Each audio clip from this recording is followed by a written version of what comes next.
Hello বন্ধুরা, আশা করি সবাই অনেক ভালো আছো। দশাবতার সম্পর্কে আমরা অনেকেই অনেক কিছু জানি না, তাই আজকে জানবো দশাবতার কিভাবে সৃষ্টি হয়েছে।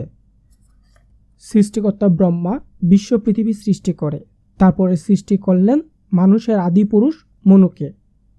তিনি মানুষের আদি পিতা।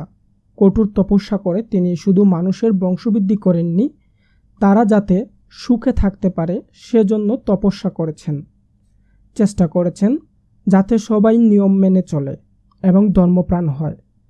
কিন্তু কিছু অসৎ মানুষ সব সময়ই পৃথিবীতে থাকে, যারা বিশেষ অশান্তির কারণ হয় এবং তাদের অত্যাচার যখন সীমা ছাড়িয়ে যায়, অন্যায় অপরাধে পূর্ণ হয়ে ওঠে, ধর্মের গ্লানি ঘটে আর অধর্মের অভ্যুত্থান হয়, তখনই ধ্বংস হয় পৃথিবী।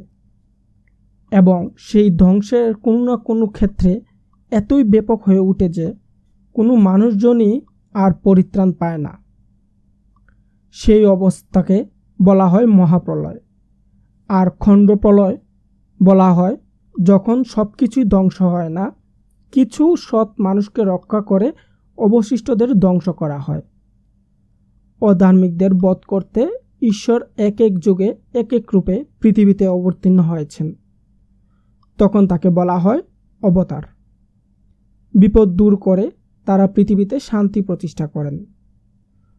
মনীষীরা দশ অবতার সম্পর্কে শাস্ত্রে উল্লেখ করেছেন, যথা মৎস্য অবতার, কূর্ম অবতার, বরাহ অবতার, নরসিংহ অবতার, বামন অবতার, পরশুরাম অবতার, রাম অবতার, বলরাম অবতার, বুদ্ধ অবতার আর কল্কি অবতার।